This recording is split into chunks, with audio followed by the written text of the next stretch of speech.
상황인데 내가 지금 그쪽을 좋아서 따라다니는 거야. 겁나지? 저 살아있다고! 야, 나한테 피해!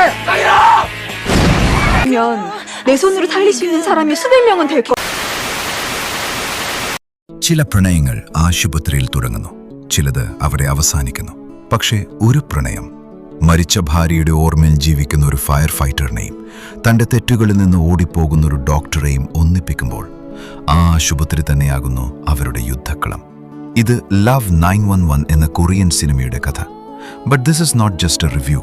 നമ്മൾ സംസാരിക്കാൻ പോകുന്നത് ട്രോമ, ഹീലിംഗ് ആൻഡ് എങ്ങനെ ഒരു ഉറ്റവന്റെ വേദന നമ്മുടെ സ്വന്തം മുറിവുകളെ തുറന്നു കാട്ടും എന്നതിനെക്കുറിച്ചാണ്. കഥാപാത്രങ്ങൾ 2. കങ്ങിൽ, ഒരു ഫയർ ഫൈറ്റർ. തൻ്റെ ഭാര്യയെ ഒരു ദുരന്തത്തിൽ നഷ്ടപ്പെട്ട ആൾ. ആ സംഭവത്തിന് ശേഷം അയാൾ ജീവിക്കുന്നു, പക്ഷേ ജീവിതത്തിലല്ല. തെറ്റുകൾ വരുത്താതിരിക്കാൻ ഹൃദയത്തിന് വിലക്ക് കൊടുത്തിരിക്കുകയാണ്. മീസു, ഒരു സർജൻ. കഴിവുണ്ട്, പക്ഷേ തൻ്റെ ഒരു രോഗിയുടെ മരണശേഷം തെറ്റ് തനിക്കാണെന്ന് സമ്മതിക്കാൻ കഴിയാതെ ഓട്ടോട്ടെ ജീവിതം.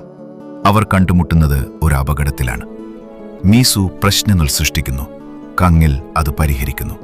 ആദ്യം അവർ ഒന്നിനോടും യോജിക്കുന്നില്ല. But here's the genius of love 911. Cinema പറയുന്നു, പ്രണയം എന്നത് വികാരമല്ല, ഒരു ബാൻഡേഡ് ആണ്. കങ്ങിലിന് തൻ്റെ വേദനയ്ക്ക് ഒരു ബാൻഡേഡ് വേണം, ആരെങ്കിലും തന്നെ മനസ്സിലാക്കണം. മീസുവിൻ തൻ്റെ തെറ്റിൻ്റെ യാഥാർത്ഥ്യം കാണാൻ ബാൻഡേഡ് വേണം. രണ്ടുപേർക്കും ഒരേ മരുന്ന്, another broken human. ഇത് റൊമാൻറ്റിക് കോമഡി അല്ല, ഇത് ട്രോമ ബോണ്ടിംഗ് അല്ല, ഇത് മ്യൂച്വൽ റെസ്ക്യൂ ആണ്. നമ്മുടെ മനസ്സിൻ്റെ ഏറ്റവും വലിയാണ് I am not alone in my pain എന്ന് തോന്നൽ. ലവ് 911 അത് ചെയ്യുന്നു, ഡയലോഗ് കൊണ്ടല്ല, സൈലൻസ് കൊണ്ട്. സീൻ: കങ്ങിൽ തൻ്റെ മരിച്ച ഭാര്യയുടെ സ്ഥലത്ത് നിൽക്കുന്നു. മീസു ഒന്നും സംസാരിക്കുന്നില്ല, പകരം അവൾ അവൻ്റെ കയ്യിൽ ഒരു ബാൻഡേഡ് വെക്കുന്നു. ക്ലൈമാക്സിൽ കങ്ങിലിന് മറ്റൊരു ദുരന്തം നേരിടേണ്ടി വരുന്നു.